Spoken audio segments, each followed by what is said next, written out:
Well, today we're going to look at a third biblical key to putting the last 15 months behind us. We have been told that we can now stop hoarding, that there's no need. So the third biblical key is let's stop hoarding. And again, I'm not talking about stocking up on toilet paper. I'm talking about stopping the putting myself above anyone and everyone else, no matter what attitude and lifestyle that so many of us have given into.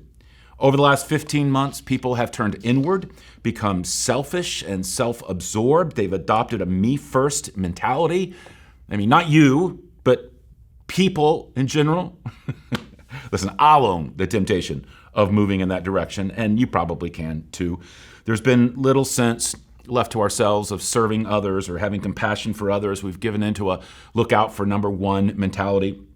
What started with, yes, hoarding toilet paper, became a full-blown, self-serving, me against the world mindset. We stopped caring about other people and started caring only about ourselves. It's been so bad that articles have started to come out on how to end the pandemic, not of COVID, but the pandemic of selfishness. It's even been called the coronavirus's sister pandemic. We've increasingly become people who care only about ourselves and only about our needs. You get an every man for himself mentality in order to get what you need.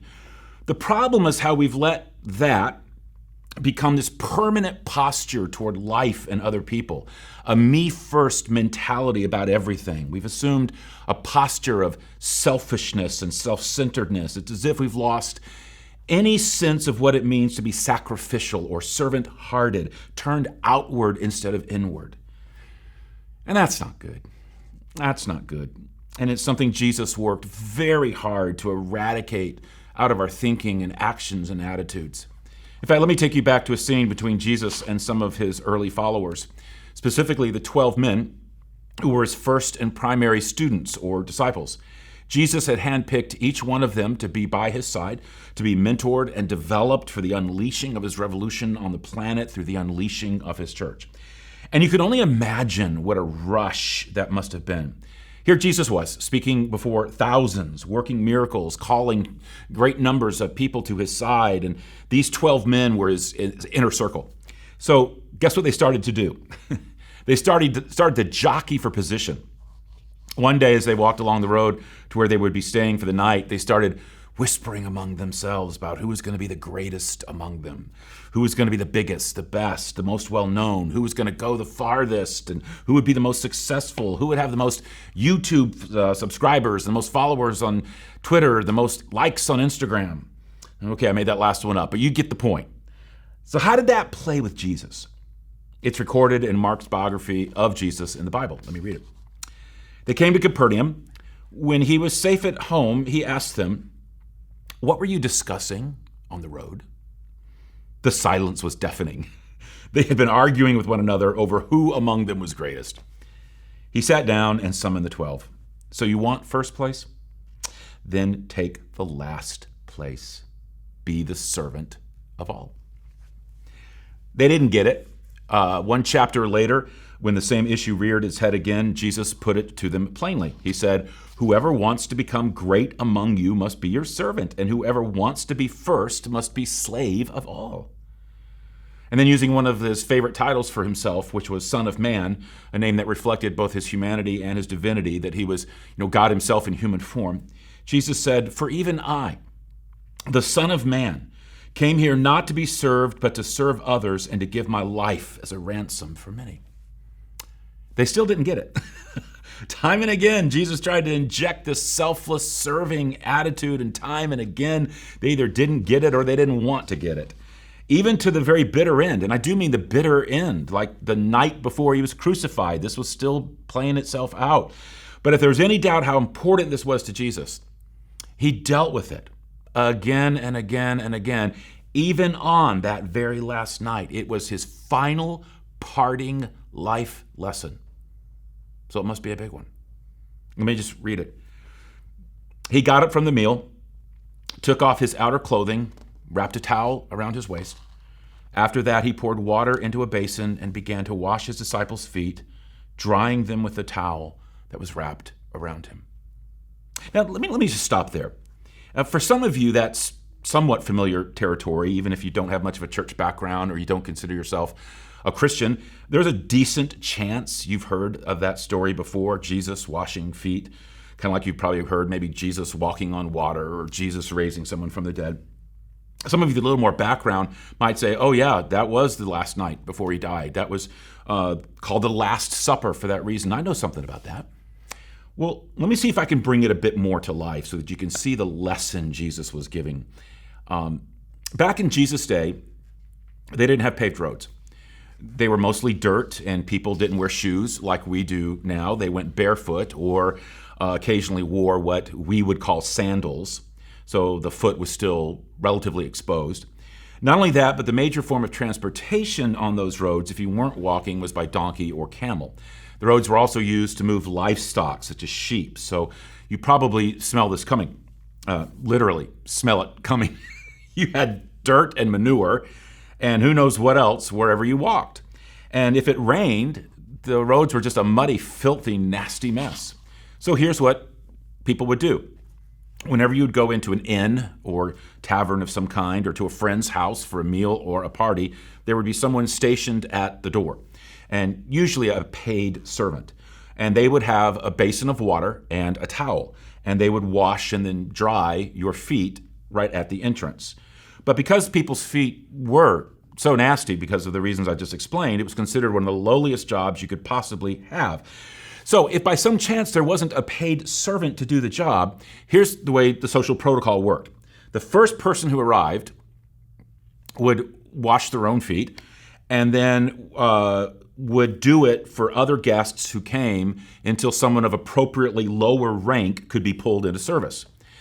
So here was the setting. Jesus was with his disciples, gathered for what is known as the Passover feast, but there was no one at the door to wash feet. The disciples had all arrived before Jesus, and not a single one of them had volunteered for the position. Apparently, none of them wanted to assume they were lower down the serving totem pole than anyone else. So Jesus walks into the room and sees that they're all there at the table reclining. And by the way, that's how you would eat in that day. They didn't have like tables, raised tables with chairs as we would understand it today. The table was very low to the ground, and you would sit or you would actually recline on your side with your feet sticking out or maybe even back behind you, which means your feet were even more prominent to other people, maybe even close to somebody's face. So there they all were around this table with proud hearts, dirty feet, willing to sit there as a group with all of that filth on their feet rather than anybody take it upon themselves that they were in a lower position than somebody else and start washing feet. It would have been almost comical to have walked in and seen the scene of these 12 people with their feet in that condition if it hadn't been so bad. Well, Jesus does walk in and sees them all there, and then you can just imagine him just going, they still don't get it. But he doesn't say a word. No one also apparently offered to wash his feet either. When it was time to eat, let me read again what happened. Jesus got up from the supper table, set aside his robe, put on an apron. Then he poured water into a basin, and he began to wash the feet of the disciples, drying them with the apron.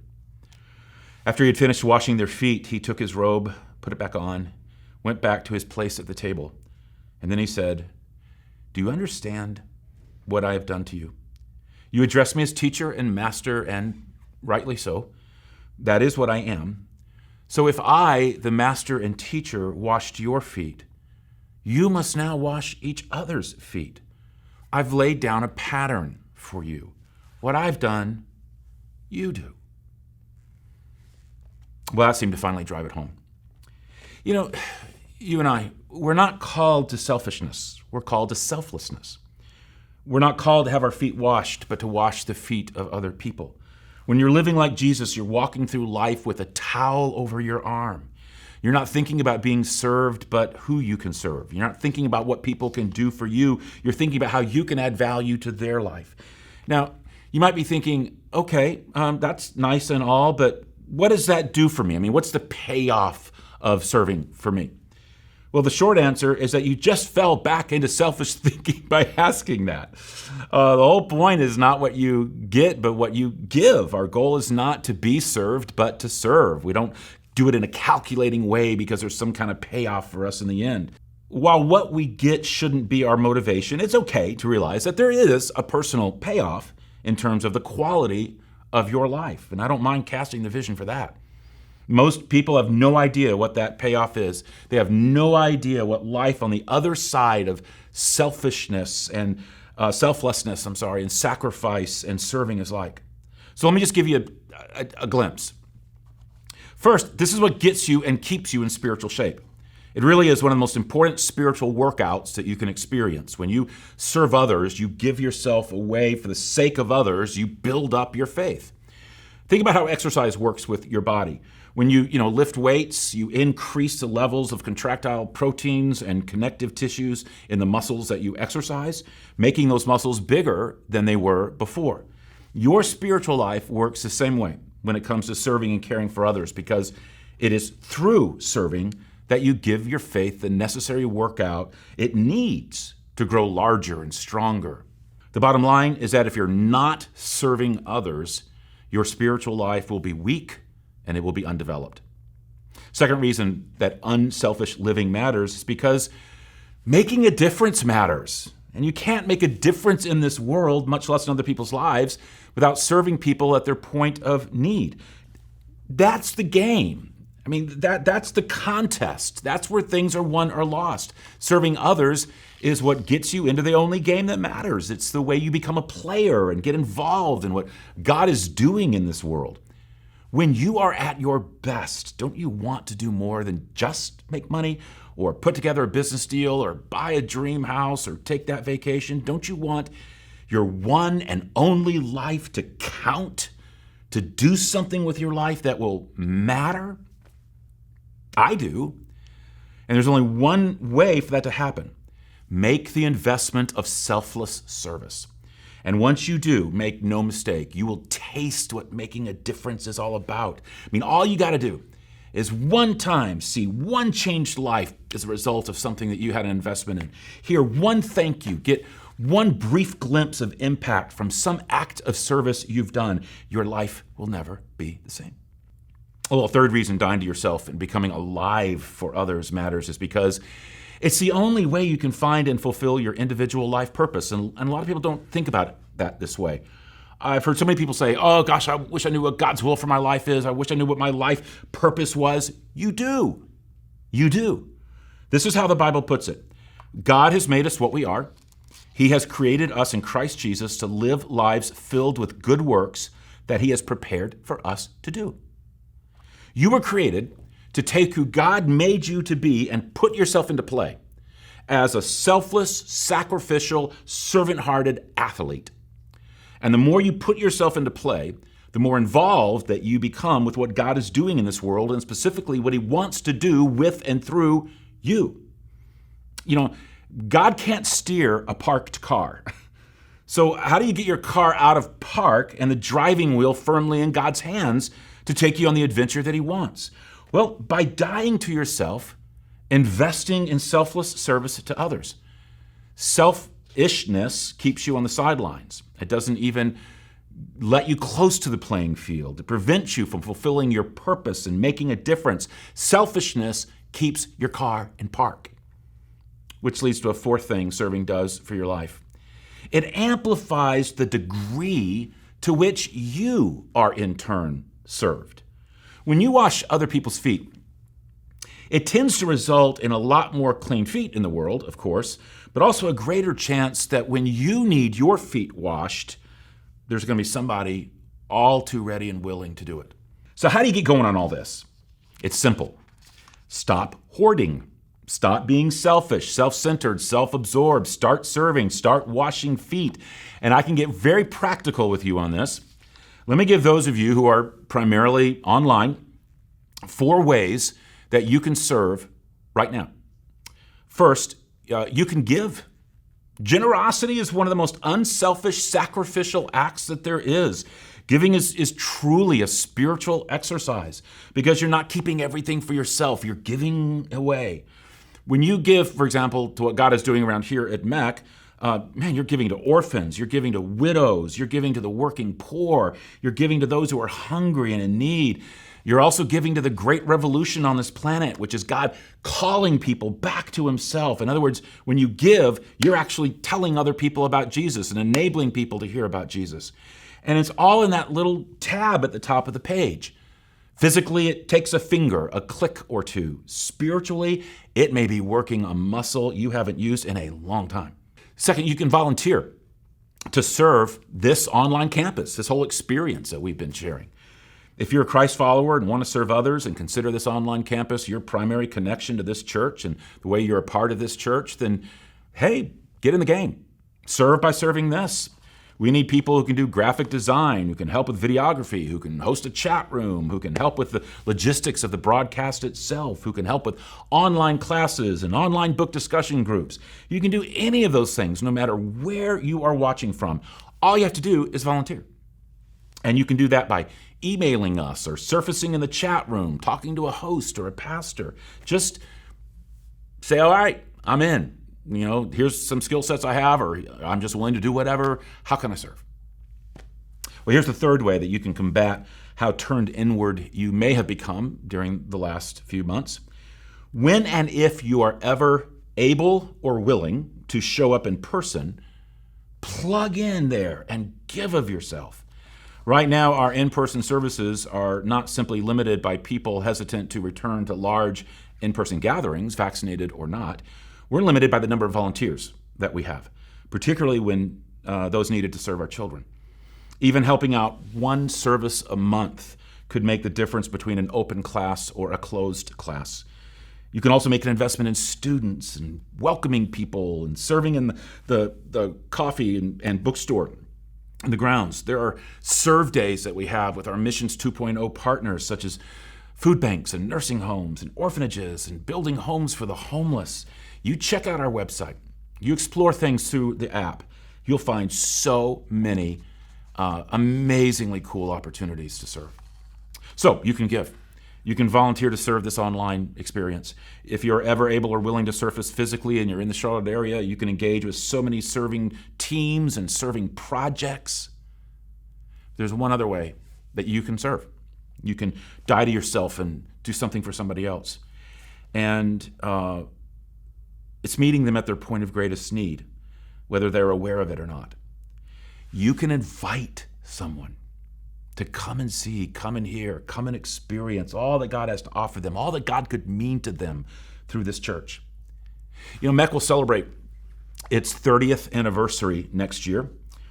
Over our entire 3-decade run, there's been a lot of changes. A lot of things that have adapted or modified over time, stylistically or whatever. There's one thing that's never changed. Never changed. What has never changed is the number one reason why people say they came, why they say they attended, why they say they watched. The number one reason why people come to Meck is they were invited by a friend. That's never changed. If you were to engage that one act of selflessness, it could alter the entire trajectory of someone's life, even into eternity. So, this week, if you haven't been giving before, give. If you haven't volunteered for one of our ministries or serving opportunities, volunteer. If you haven't invited a friend or a neighbor, family member or coworker to Meck, invite them. Introduce them to the online campus, or, if appropriate, bring them physically, whatever is most going to serve them. But serve them by inviting them. If you want to put the last 15 months behind you, it's not hard. Or actually, maybe it is. Because it does involve picking up a towel and a basin of water and washing some feet.